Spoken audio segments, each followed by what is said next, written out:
Greetings, everyone, and welcome back to yet another thought provoking and care evoking episode of Disability Inclusion Required.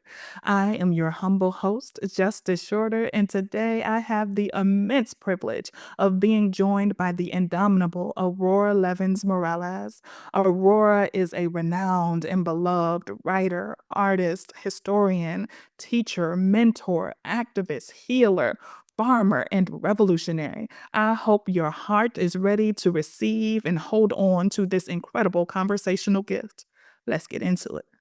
Aurora, welcome, welcome, welcome to the podcast. How are you? Thank you. I am tired and excited. Oh, I am so thrilled to be in conversation with you. I am also so excited. I want you to introduce yourself here by way of this prompt. What are your favorite type of flowers and what type of wishes and wonders bloom within you when you encounter them? That was a hard choice, I have to tell you. I live in a tropical rainforest, so I have a lot of options, but I picked wild ginger. Mm. It's it has incredibly fragrant orchid-like white flowers, but the plant itself, it's ineradicable. It has deep root systems that spread really wide. Basically, one shared root for a huge patch of the ginger. And so it always reminds me of how in spite of everything, life is resilient and resistance is you can't stop it from sprouting out. Um, I tried to get this stuff out of my garden. It just doesn't work. And the flowers just make me feel joy. And it reminds me that resistance is joyful, that it's the expression of our aliveness, that we keep blooming really no matter Mhm. what. So that's my answer for today. Absolutely. It reminds me of Tony K. Bambara, who talks about making uh, uh, revolution irresistible. I'm thinking about all of the different ways that we can evoke joy and a sense of purpose and a sense of rootedness within the day to day work that we do, even if it's difficult, even if it is hard. I want to come around to one of my first questions for you about this episode, which is important because this episode is entitled "Funding the Flowers," which is a call to action, right? So, if foundations want to show gratitude to those who have come before, one avenue is to fund the dreams and the interests of disabled and chronically ill elders. Can you talk to us a bit about what we lose when disabled elders are deprioritized for funding? And furthermore, what could the world gain if they received consistent support to create and live freely? Mm. Ugh. Well, we're living archives. We hold a lifetime of teaching stories, survival strategies, buried histories of individual work and collective work, the fights that we've won and lost over time, what we learned from them, healing practices, people to be remembered who haven't been documented thoroughly, but we hold them in our memory, ideas that may have sunk out of sight and can be brought back up. And so when disabled elders aren't supported, aren't funded, when we get swamped in really basic survival struggles, then that richness doesn't get passed on. It's lost. And Mm. when we're funded well and in the right way, not to do projects that we may not have capacity for, but to stay alive, to thrive, to be interviewed, to be in conversation, to do the work of eldering, then all of that rich soil gets passed along so that new thing can grow in it. Mm. See, I'm Mm. sticking to plant metaphors You here. are. You are. I love what you mentioned about being living archives.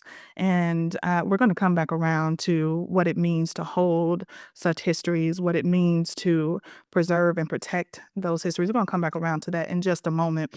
I want to continue on with this thread. You once said that we create homemade theories out of our everyday shared lives, and it really helps us to make sense of everything that we are and all that we find to love. Many disabled folks of color are striving to make sense of this world and their place in it.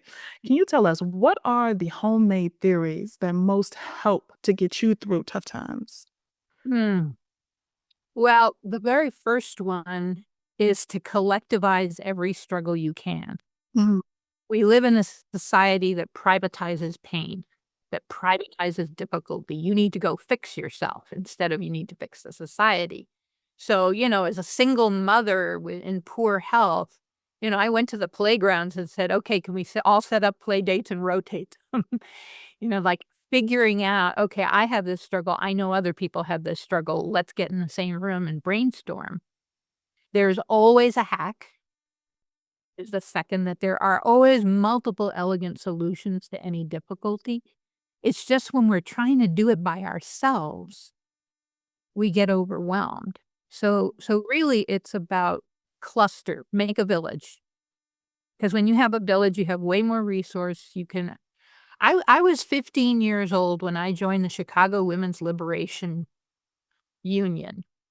And I remember the moment of sitting in this group where each of us was going around and talking about the conditions of our day-to-day life. And we looked at each other and was like, wow, everybody is saying the same thing. It's not we have to get better at, housework. It's like we got to get the other people who live with us to do their share. That it's a social issue, not an individual issue. So I always try to figure out who is sharing this particular difficulty with me and what can we do together. And then I would say story sharing is the basic unit of solidarity. That listening to each other's stories without interrupting, without a purpose other than hearing, is so powerful and so affirming.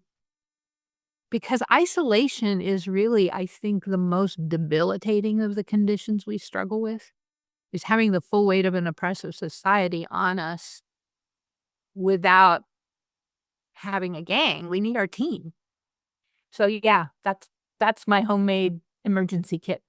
I want to ask you to share if you have any advice. There are so many young people right now who are still isolating and sheltering in place at home as a result of the kind of multiple pandemics and health emergencies that we're dealing with throughout this country. And that very real challenge that you spoke to about isolation is something that they're barreling through and dealing with on a day-to-day basis. And many people have acknowledged that, hey, look, I'm struggling to create community.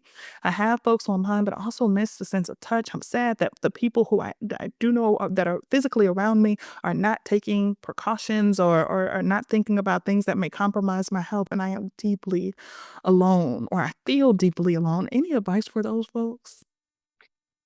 I mean, I've been living online since long before the pandemic because I have extreme chemical sensitivity, so I couldn't go into most rooms anyway. And, making a small group, making different small groups. One of the groups I'm in, we hug each other online. We just wrap our arms around ourselves, and it's amazing how much it feels like touch to have somebody else say, "I'm sending you this hug." It's hard not to have touch, but chronically ill people have been inventing ways to stay connected for a really, really long time using the internet. I'm in a queer, sick, and disabled group on Facebook. I'm not going on Facebook as much these days, but that started with a handful of people and there's a couple of thousand now. And you could say, hey, everybody, I'm having this problem. Anybody got some insight? Or can anyone recommend a good doctor in this area? Or, whatever it is. And there's always somebody awake.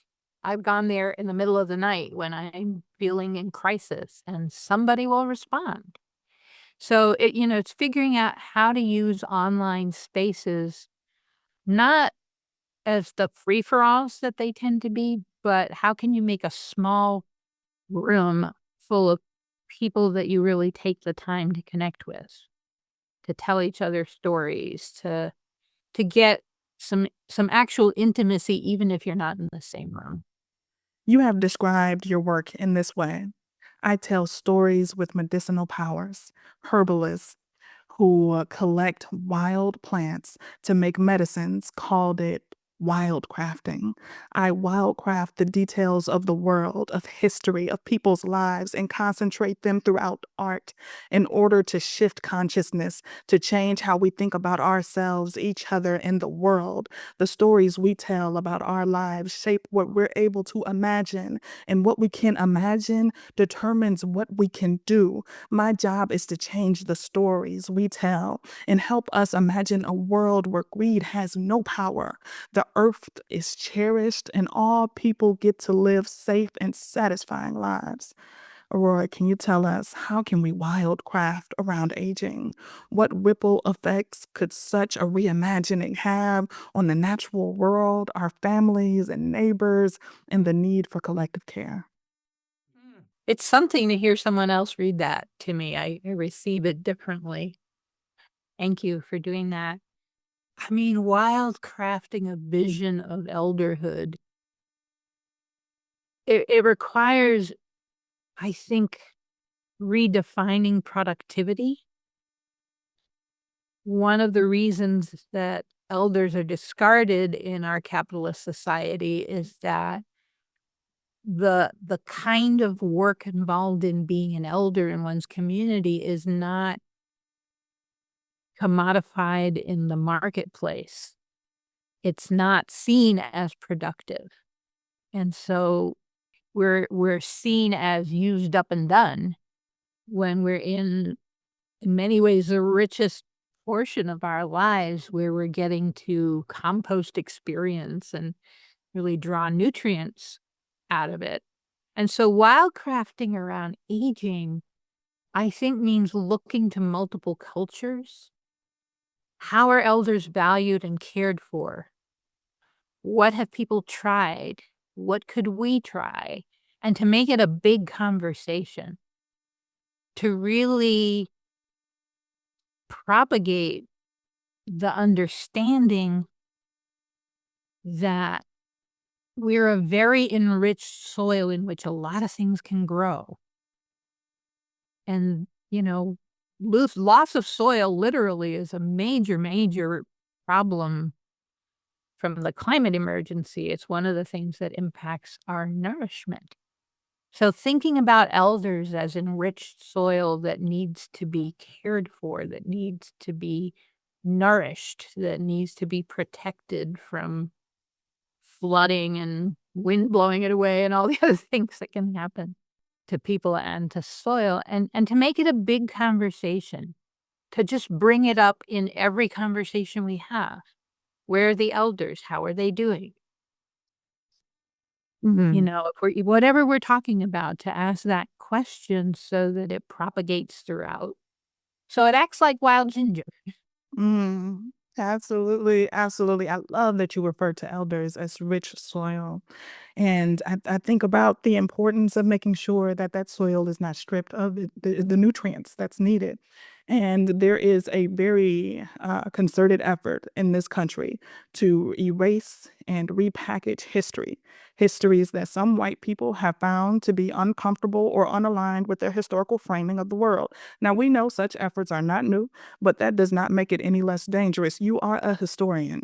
Can you give us some historical context or examples of how people of color and disabled folk have successfully prevented attempts to invisibilize our stories and experiences? Oh, yes, I can. So, first of all oppressed people everywhere have always done everything they can to preserve our stories. Always. Enslaved people made story quilts and spirituals that concealed coded histories and details of life and ways to escape and survival information. Jews in the Warsaw Ghetto during Nazi rule buried archives full of milk cans under the floor of an illegal school full of self-documentation of life under the Nazis. LGBTQ plus folks, BIPOC people, females have all collected oral histories and correspondence, interviewed each other about the impact of people who are gone, made videos, written books. There is a rich semi-underground movement network of documentation. There's a film that just came out about Sally Gearhart, who played an incredibly important role in queer community in the Bay Area and beyond, far beyond. Looking at correspondence of people who didn't talk about their disabilities in public, but who did in private, so that we can some of the great artists that we revere are really struggling with disability and illness, and it's not public because you couldn't make it public without losing, public space at that time. I think about Gloria Anzaldúa, who dealt with massive disabilities and talked about them relatively little, and how we can go back and bring these stories into the light. So really, it's a daily practice, it's a collective practice, it's an individual practice. I'm about to start recording family history for my family. We can interview each other and get stuff down. We can create archives wherever we can. It's a daily, continuous practice to hold the space of memory. And the reason that I studied history in order to be a better storyteller. I was a writer before I was a historian, and I saw the impact that my writing had on people who'd never seen themselves in books before, and I said, I need to do more of that, but I need to learn how to dig for stories. But, the erasure of history is always trying to tell us that the conditions we live in are permanent. It's always been this way, it always will be this way. And history shows us who did what to make things the way they are. My father, who is an ecologist, evolutionary biologist, said things are the way they are because they got that way. Like something happened to make them the way they are. And so history is a really good medicine against despair. It's a really good medicine against being too locked into the present moment. People have been organizing under fascist regimes since there were fascist regimes, and they know things about that, and we can study what they figured out. So I believe that the preservation of memory is an essential part of every kind of liberation work. Mhm. We save ourselves and we also save our stories. I love the ecological component that you mentioned. There's a wonderful book out called Disabled Ecologies, and the author mentions how on many government websites, when they talk about the history of how an area became polluted, that it is often devoid of proper attribution. There is no culprit. There is no company or corporation specifically who they name. They just say that chemicals somehow magically ended up in the ground, ended up in the groundwater and in the aquifers. And this is now it's something that they're trying to mediate and to fix, to sort out. But that erasing the attribution, the cause, doing a causal analysis and showing that there are individual entities that played an extremely active role in all of this damage, devastation, and harm. And how deeply harmful that is to not allow for that truth to be fully realized and represented in their accounting of community histories as well.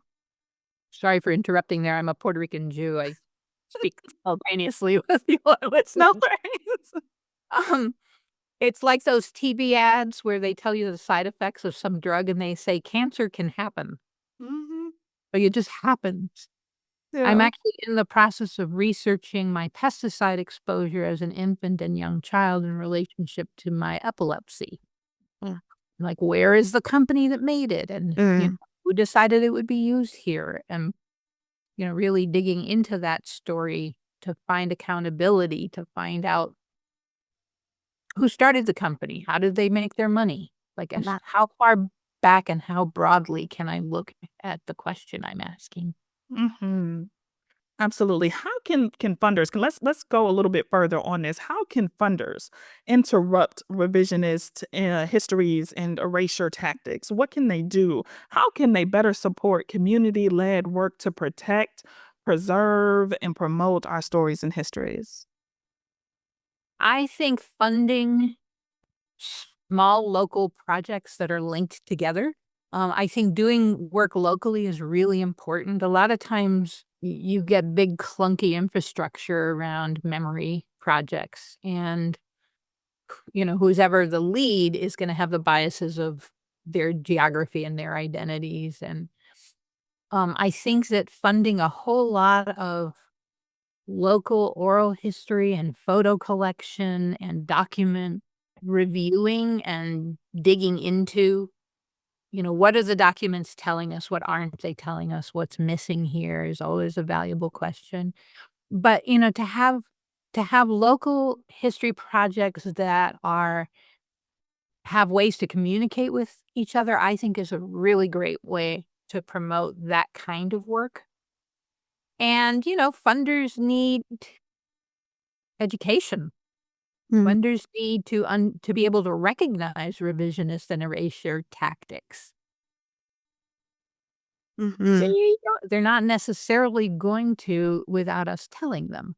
And so we also need to have kind of community representation, ways of talking to funders and saying, "Okay, come listen to us tell you about how our history, any particular group, how that history has been represented and what's wrong with it and what needs to be added and what kind of red flags they need to look for when they're funding history projects." mm. Funders need to listen. And you are someone who so many of us have listened to. I am not alone. Many of my contemporaries, all of us, we have learned so much from you. We adore and we cherish you. Your gifts to the world are innumerable. So I have to ask you, Aurora, what are you currently cherishing? What do you still yearn to receive? What makes you smile? Mm,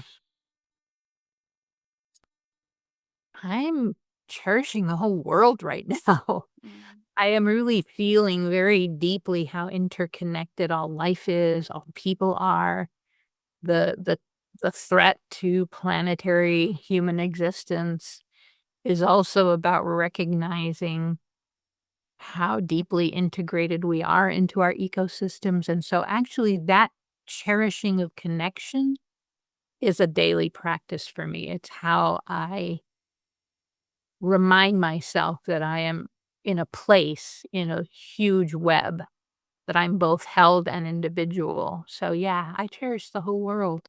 mm, mm. You've given so many gifts. Is there anything you still hope to receive from the world? Yeah. So, the gifts that I have given, a lot of people appreciate them and it gives me what I sometimes call social capital. Mm, I am cherished and I am recognized and to some degree seen, but that doesn't translate into a livable income. I've been back on my family farm where I grew up for 5 years, 3 of those years without running water. I don't have a washing machine or dryer or a hot shower. I'm living in very basic conditions, and publishing books doesn't bring a lot of income. My royalties from books are not very big. And so I am tossing out a message in a bottle saying, I would love for my community to brainstorm ways to help me keep going with much less stress. mm, I now have Speak Out Now agency in the Bay Area is representing me for speaking gigs. People who are connected to universities to ask them to bring me so that I get well paid so that I can spend more time writing and less time hustling.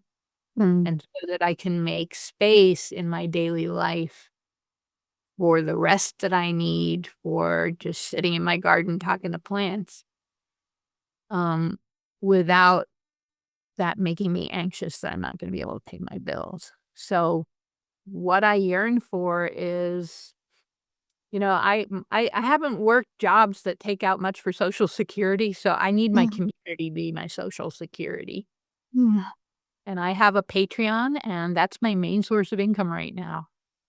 So, you could join my Patreon, you can give Patreon subscription as a gift to somebody, you can get your friends to do it, so that I can write what I need to write, not what I think I can sell to somebody. mhm. So that's what I'm yearning to receive. Thank you for your candor. honesty and vulnerability and sharing what the truth really is. Because again, I think so many groups, foundations, individuals speak in terms of accolades.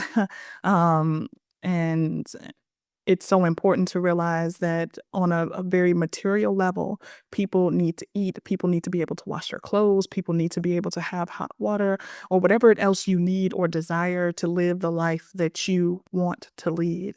And so I'm thrilled that you mentioned this. And we're before the episode ends, we're going to make sure we post in the podcast notes, and we'll verbally say them aloud for folks as well, how they can find your Patreon and contribute to that. Because it's just it's critical, it's necessary, and it's the entire reason why we're doing today's episode. We Our previous episode, we spoke to a few guests, and they mentioned and we talked about how often elders are working because they have to, not necessarily doing the work that they want or they wish to do. Right? It's out of necessity or having to pay bills, and working far beyond the time where they ultimately would have rather retired. And so Mhm. I'm so thankful and grateful to you for sharing this call to action, because that was a clear request, folks. It was not ambiguous. It was not, there was no in between on that. It was very clear on Dollars. yes. What I is just wanna add one thing, which is that philanthropy tends to be geared toward projects, but it's also important to fund individuals. yes. It's important to fund individual artists. It's important to fund living archive people. There are people who hold a certain place within communities that extends far beyond their own life, and I'm one of those people. Mhm. I write things that help those who are younger and more active and energetic than I am to sustain hope, to feel inspired, to feel encouraged, to think about strategy in certain ways. And so there needs to be I think there's a tradition in philanthropy of assuming that if you get a bunch of people together and fund them for a 2-year project, that that's more effective than funding an individual human being. Mhm. But individual humans move through projects and movements over a lifetime, and it's an entirely different kind of resource. And so I would say that is something that needs to be rethought, that individuals who play particular kinds of roles need to be funded as just themselves. Deliverable is our lives. Mm. Goodness, so many great sound bites. So brilliant, so extraordinary. You turned 70 years old this year, and I am curious about this. This is a closing vision that I would love for you to explore a little bit. What could you eat 70 times and still find it to be delicious? What could you listen to for 70 days and still love the sound of it? What could you hold in your hands for 70 hours without an urge to ever let it go? Mm, mm, mm. What could I eat? Fried plantain. Frijoles. I could eat frijoles for as long as I have teeth, and if I didn't have teeth, I'd put it in soup and let it soften and then still eat it. And one of my favorite sounds besides rain — I can't listen to rain all the time because I need sunshine — but is Um, lizard cuckoos in the forests here who call out when the humidity gets to a certain level and they think rain is coming. mm. I could listen to that for the whole rest of my life. What could I hold in my hand for 70 hours without an urge to ever let go? My pen. Nice.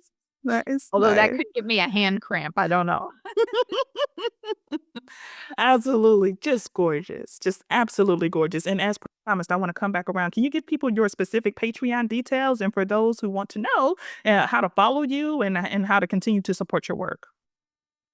Patreon is the best place right now. I'm kind of my web page is not super active right now. Um, it's patreon.com/C/Aurora Levins Morales, all lowercase, no separate words, all run together. Fantastic. And we will also include that link in the show notes.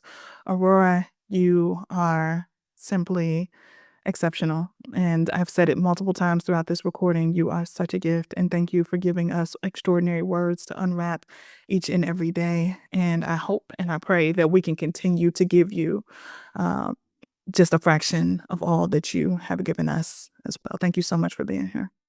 Thank you for having me. Now, the year is done, but I can assure you that we at Disability Inclusion Required, oh, we have only just begun. We have some truly remarkable offerings in store for the next year. But if you simply can't wait until then, well, hey, listen, I understand. Go on over to the Disability and Philanthropy Forum website at disabilityphilanthropy.org. There you will find mounds of incredible material that will surely contribute to your learning journey. I'm Justice Shorter, and this has been another episode of Disability Inclusion Required. Thanks so much for tuning in, and join us again next time.